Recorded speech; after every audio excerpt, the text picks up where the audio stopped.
मिनासान konnichiwa, स्वागत है आपका आपके अपने चैनल एनिमे एक्सपीएल पर। एपिसोड की स्टार्टिंग में हमें दिखाया जाता है कि काफका और इचिकावा एग्जाम देने चले जाते हैं और वहां उनकी मुलाकात किकोरू से होती है, जो कि अपने सूट की पावर से उनकी गाड़ी को उठा के पटक देती है और वो कहती है, तुम तो बहुत वियर्ड हो बूढ़े आदमी, आखिर तुम में से काइजू की स्मेल क्यों आ रही है। इसके बदले में इचिकावा इसके डिफेंस में बोलता है कि हमें काइजू डिस्पोजल कंपनी में काम करते हैं, तो उसकी वजह से तुम्हें ऐसा लग रहा होगा। फिर काफका अपनी पावर्स को यूज करके गाड़ी को सीधा कर देता है। इसे देखकर किकोरो शॉक हो जाती है और कहती है कि क्या इसके पास भी सूट है। तो काफका कहता है, सुनो बच्ची, मेरा नाम काफका है और मैं एग्जामिनर नंबर 2030 हूँ। मेरा नाम याद रखना। मुझे तो लगा था कि ये एग्जाम सिर्फ एक फॉर्मेलिटी होगा, लेकिन अब तो मजा आने वाला है। और फिर वो वहां से चली जाती है।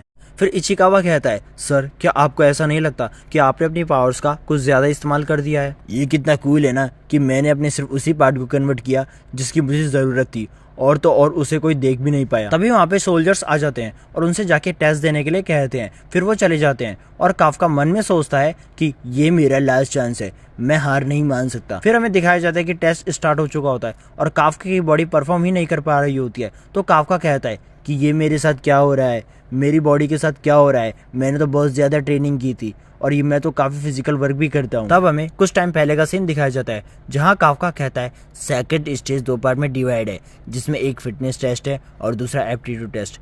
एप्टीट्यूड टेस्ट एक ऐसा टेस्ट है जिसका कोई भी भरोसा नहीं है, इसमें तो कभी भी कुछ भी हो सकता है। तुमने सही कहा, तो इसका मतलब हमें फिटनेस टेस्ट में अच्छे मार्क्स लाने होंगे। तब यहाँ टेस्ट के दौरान काफका सोच रहा होता है कि पहले मैं बिलो एवरेज था, पर इस टाइम तो मेरे बुरे हालात हैं कि आप जब 30 हो जाते हैं तो आप इतने वीक हो जाते हैं। अगर मैं यहाँ पर अपनी पावर यूज़ करूँगा तो शायद मैं सबसे आगे पहुँच सकता हूँ, और मैं इस टाइम क्या करूँ। मेरी बॉडी तो इस टाइम मूव करने का नाम ही नहीं ले रही है। और तब हम देखते हैं फिटनेस टेस्ट में काफका का रैंक 225 में से 219 आता है। तब किकोरू उसे अपना रैंक दिखाती है और हम देखते हैं वो 5th रैंक पर आई होती है। तुम तो कुछ मुझे दिखाने वाली थी ना। तब काफका को अपनी कही हुई बातों पर शर्म आने लगती है और वो कहता है, प्लीज इस टाइम के लिए ये सारी बातें भूल जाओ और मेरा नाम भी भूल जाओ।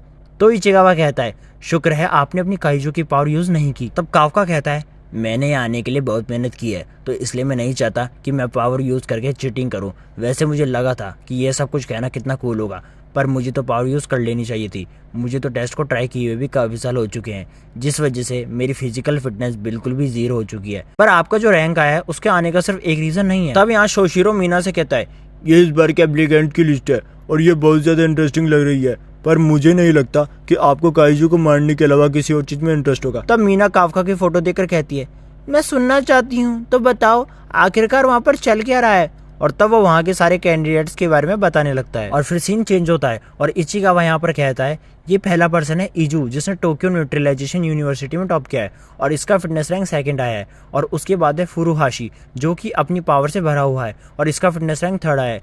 इसके बाद आता है कागुराकी, जो कि जापान ग्राउंड सेल्फ डिफेंस का राइजिंग स्टार है, इसलिए तो डिफेंस फोर्सेज में आने के लिए जापान की फोर्स का ऑफर भी ठुकरा दिया है और इसका फिटनेस रैंक 1 है। और ये लोग यहाँ पर ही खत्म नहीं होते, यहाँ पर और भी बहुत सारे लोग हैं जो कि इस बार बहुत अच्छा परफॉर्म कर रहे हैं। वैसे तो उन लोगों को इलाइट ऑफिसर बनने के लिए कोशिश करनी चाहिए, पर ये लोग यहाँ पर फील्ड एजेंट्स बनने आए हैं और तभी ये लोग इतने अच्छे दिख रहे हैं। और अब बात करते हैं किकोरू की, जिस पर सभी लोगों का ध्यान है, जो कि कैलिफोर्निया न्यूट्रलाइजेशन यूनिवर्सिटी से 16 साल की उम्र में ही ग्रेजुएट हो गई थी, जिस वजह से ये सबसे यंगेस्ट ग्रेजुएट बनी। वो लोग तो इसे ऐसा ग्रेटेस्ट टैलेंट कहते हैं जो कि आज तक पैदा ही नहीं हुआ। तब हम देखते हैं सभी लोग यहाँ किकोरू के साथ कंपटीशन लड़ने के लिए बहुत ज्यादा एक्साइटेड हो रहे होते हैं। तब यहाँ किकोरू कहती है, तो आखिरकार क्या तुम्हें पता लग ही गया कि मैं कितनी औसम हूँ। तब काफका कहता है, मुझे नहीं पता था कि तुम इतनी अमेजिंग हो। और तभी हम देखते हैं कि किकोरू के बॉडीगार्ड काफका को किकोरू को हाथ लगाने की वजह से मारने लगते। तब किकोरू कहती है, ये दूसरी बार है जब तुम सबके सामने छा रही हो, तो चलो फिर देखते हैं आज के दिन में ऐसा कितनी बार होता है। तब काफका गुस्से में कहता है, मैं तुम्हें दिखा कर ही रहूंगा लड़की, पर आखिरकार मैं ऐसा करने कैसे वाला हूँ। तो इचिकावा कहता है, हमारे पास अभी भी उम्मीद है, क्योंकि पिछले 2 सालों में 2nd पार्ट के अंदर काइजू कॉप्स डिस्पोजल आ रहा है, जिसमें वो लोग काइजू के ऊपर आपकी नॉलेज और ग्रुप के अंदर आपकी काम करने की एबिलिटी को टेस्ट करेंगे। और इससे कॉम्पिटिटर्स को यह भी एहसास होगा कि काइजू को मारने के अलावा भी और भी बहुत सारे काम होते हैं। और यही एक कारण है जिसके वजह से मैं काइजू डिस्पोजल में पार्ट टाइम जॉब में लगा था, तो इस वजह से हमें इस बारे में उनसे ज्यादा अच्छी नॉलेज है। और तब उन्हें दूसरी जगह शिफ्ट कर दिया जाता है, जहाँ शाशिरो कहता है, मैं 3rd डिवीजन का वाइस कैप्टन हूँ और मैं आज के टेस्ट का 2nd पार्ट होस्ट करूंगा। इस जगह पर आपका एप्टीट्यूड टेस्ट होगा और आपका टास्क है इस जगह पर आपको काइजू को ढूंढकर उन्हें मारना है। जिसे सुनकर इचिकावा और काफका दोनों ही शॉक हो जाते हैं। तभी हम देखते हैं उस एरिया में से एक काइजू सभी कैंडिडेट्स की तरफ बढ़ने लगता है, पर तभी उस गेट के लॉक्स एक्टिवेट हो जाते हैं और यहाँ काफका डर के मारे नीचे गिर जाता है और किकोरू उसे देखकर हंसने लगती है। तब काफका कहता है, इचिकावा, तुमने यहाँ पर कहा था कि हम यहाँ पर बॉडीज को डिस्पोज करने वाले हैं। मैंने कहा था पिछले 2 सालों से ऐसा हो रहा है और वैसे भी इसे देखकर मैं भी बहुत ज्यादा डिसअपॉइंटेड हुआ हूँ। तो चलिए इसमें जाने से पहले हम आप सबको एक एक सूट देंगे। तभी यहाँ पर इचिकावा अपना सूट पहन लेता है और हम देखते हैं वो उसकी बॉडी के अकॉर्डिंग एडजस्ट हो जाता है। तब इचिकावा सोचता है, ये सूट तो मेरी बॉडी के साथ मिक्स होता जा रहा है और मुझे फील हो रहा है कि मेरी मसल स्ट्रांग हो रही है। तो शोशिरो कहता है, ये defence force kaiju impact suit है और ये काइजू की ऑर्गेनिक बॉडी से बना है, जो कि पहनने वाले की पावर को बहुत ज़्यादा बढ़ा देता है। इस टाइम हमारे पास काइजू के अगेंस्ट इससे कोई भी बेटर वेपन नहीं है। तो यहाँ 3rd डिवीजन ऑपरेटर कोनोमी कहती है, अब जिन लोगों ने सूट्स पहन लिए हैं मैं उनकी कॉम्बैट पावर को मेजर करना स्टार्ट कर रही हूँ। रेनो इचिकावा सूट के 8% पावर को अनलिश कर पा रहा है, इजुबा 18%, आईओए 15%, इरुशी 14%, जिसे सुनकर फुरुशी थोड़ा डिसअपॉइंटेड हो जाता है। तब शिशिरो कहता है, आप इस टाइम अपने सूट की बस इतनी ही पावर को खींच पा रहे हो और अगर आप ट्रेनिंग भी कर लेते हो तब भी आप सिर्फ 20% पावर को ही खींच पाते हो। तब कोनोमी कहती है, हम तो बहुत ज़्यादा ही लकी हैं कि हमारे पास बहुत से कैंडिडेट्स हैं जिनका परसेंटेज 10 से भी ज़्यादा है और रुको किकीरू अपने सूट की 46% पावर को अनलिश कर पा रही हैं। और यहाँ पर सभी लोग ये सुनकर बहुत ज्यादा हैरान हो जाते हैं। तब शिशिरो सोचता है, ये तो अभी एक लीडर की लेवल की हो गई है। तब कोनोमी कहती है, ये तो हिस्ट्री का सबसे ग्रेटेस्ट टैलेंट है। तब यहाँ इचिकावा अपनी 8% पावर को लेकर थोड़ा उदास हो जाता है। तब शिशिरो कहता है, इचिकावा, इस तरह उदास होने की कोई भी ज़रूरत नहीं है, क्योंकि अगर तुम पहली बार में ही अपनी सूट की 8% पावर को यूज़ कर पा रही हो तो इसका मतलब तुम बहुत अच्छा परफॉर्म कर रहे हो। और अगर मैं सच कहूँ, अगर तुम्हारा 0 नहीं आया है तो तुम पास हो गए हो, और ये अलग बात है कि मैंने आज तक कभी भी 0 देखा नहीं। तब कोनोमी कहती है, काफका अपनी सूट की 0% पावर को अनलिश कर पा रहा है। तब सभी लोग ये सुनकर शॉक हो जाते हैं और शिशिरो हंसते हुए कहता है, आखिरकार इसके साथ क्या गलत हुआ, मैंने तो ऐसा पहली बार देखा है। मुझे थोड़ा टाइम दीजिए, मैं अभी इसमें से पावर को अनलिश करने की कोशिश करता हूँ। क्या तुम मजाक करने लगी हो? ऐसा लग रहा है कि जैसे कि तुम वॉशरूम जाने वाले हो। ये बंदा तो सच में बहुत ज़्यादा कमाल का है, मुझे तो ये बहुत ज़्यादा पसंद आ रहा है, पर मुझे नहीं लगता कि ये पास होगा। आखिरकार मेरे साथ ये सब क्यों हो रहा है? ज़रूर इसकी पावर को अनलिश करने की कोई ना कोई ट्रिक होगी। मुझे एग्जाम पूरा होने से पहले इस ट्रिक को ढूंढना ही होगा। तब किकुरू सोचती है, अब तुम मुझे गुस्सा दिला रहे हो काफका, जल्दी से मुझे वो पावर दिखाओ जो मैंने पार्किंग लॉट में देखी थी, क्योंकि बहुत जल्दी एग्जाम खत्म होने वाला है। तब शिशिरो वहां आकर कहता है, तो चलिए अब जब आप सभी लोगों ने अपने अपने सूट्स पहन रखे हैं तो फाइनल टेस्ट स्टार्ट करते हैं। तब वो उन्हें उस जगह पर ले जाता है जहाँ पर बहुत सारे काइजू होते हैं और कहता है, यहाँ पर आपके टारगेट 1 होजू और 36 योजू हैं, जो कि यहाँ पर अलग अलग जगह पर बिखरे हुए हैं। इन काइजूस ने पिछली बार 16 लोगों को मार डाला था, तो इसलिए हमने इन्हें कैप्चर कर लिया ताकि हम इन्हें ट्रेनिंग के लिए यूज़ कर पाएँ। और अब आप लोग इन एंटी काइजू वेपन के साथ इनके साथ लड़ेंगे। हम सभी लोग ड्रोन के जरिए आपकी मूवमेंट्स को ट्रैक कर रहे हैं, और अगर हमें लगा कि आपकी लाइफ डेंजर में है तो हम आपके सूट की शील्ड को ऑन कर देंगे। पर अगर आपके सूट की शील्ड ऑन हुई तो इसका मतलब होगा कि आप इस एग्ज़ाम को फेल कर गए हैं। अगर मैं सच कहूँ तो मैं इस बात की गारंटी नहीं दे सकता कि आप नेक्स्ट पार्ट के लिए ज़िंदा भी रहेंगे या नहीं, तो इसलिए अगर आप सच में इसे एक्सेप्ट करना चाहते हैं तो आप सभी लोग आगे बढ़ सकते हैं। तब यहाँ पर सभी लोग लड़ाई के मैदान में कूद जाते हैं और अब देखते हैं कि किकोरू सबसे आगे जाकर एक काइजू को मार डालती है और आगे बढ़ते हुए और भी काइजूस को मार रही होती है, जिसे देखकर सभी लोग हैरान हो जाते हैं। तब यहाँ काफका कहता है, हमें भी ये आगे बढ़ना होगा, तो इसलिए पीछे मत रहो इचिकावा। ये तो मुझे कहना चाहिए था। मेरा सूट मेरी बिल्कुल भी हेल्प नहीं कर पा रहा है, जिस वजह से मैं इस वेपन को उठा भी नहीं पा रहा। सिर्फ मैं जी रहा हूँ जो ये समझ सकता है। इसे इस तरह कूल तरीके से कहने की क्या ज़रूरत है, पर अब हमें यह सोचना होगा कि अब हमें क्या करना चाहिए। हमारे पास किकोरू जितनी पावर नहीं है। तब शिशिरो कहता है, सॉरी गाइस, मैं आप सभी को एक चीज़ बताना तो भूल ही गया।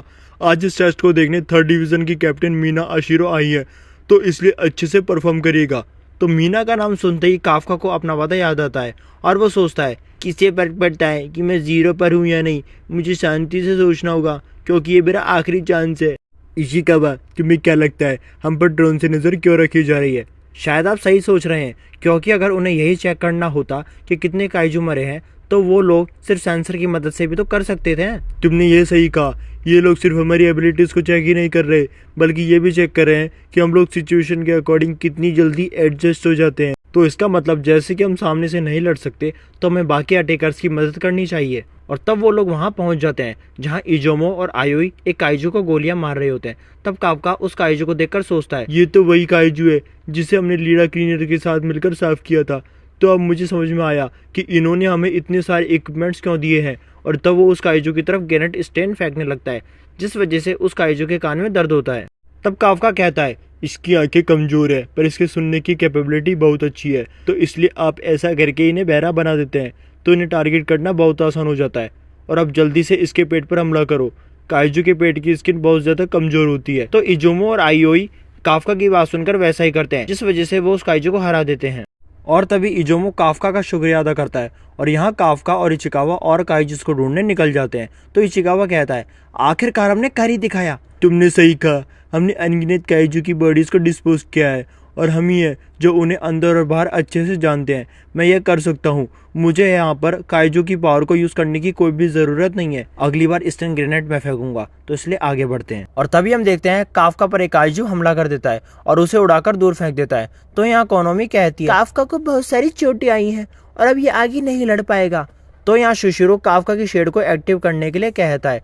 तो यहाँ काफका सोचता है, ये सही नहीं हो रहा है, अब वो शेड को ऑन कर देंगे जिसका मतलब मैं फेल हो जाऊंगा। मुझे उठना ही होगा क्योंकि वो मुझे देख रही है और मैं उसके सामने अपनी बेइज्जती नहीं करवा सकता। और तब वो काइजू काफका को खाने लगता है और यहाँ कंट्रोल रूम से काफका की शील्ड एक्टिव होने वाली होती है।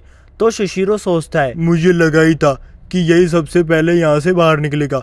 ये बहुत ज्यादा फनी बंदा है, ये तो सच में बहुत बुरा हुआ। और तभी हम देखते हैं किकोर उस काइजू को मार देती है और कहती है, ये तीसरी बार हो गया काफका, और हाँ, जब तक मैं बैटलफील्ड पर हूँ तब तो कोई भी क्विट नहीं कर सकता। आखिरकार तुमने मुझे बचा ही लिया। अब मैं बाकियों को हराने जा रही हूँ, तो इसलिए तुम तब तक लूजर की तरह यहीं पर ही लेटे रहो। और तब किकोरू और काइजूस को मारते हुए आगे बढ़ने लगती है।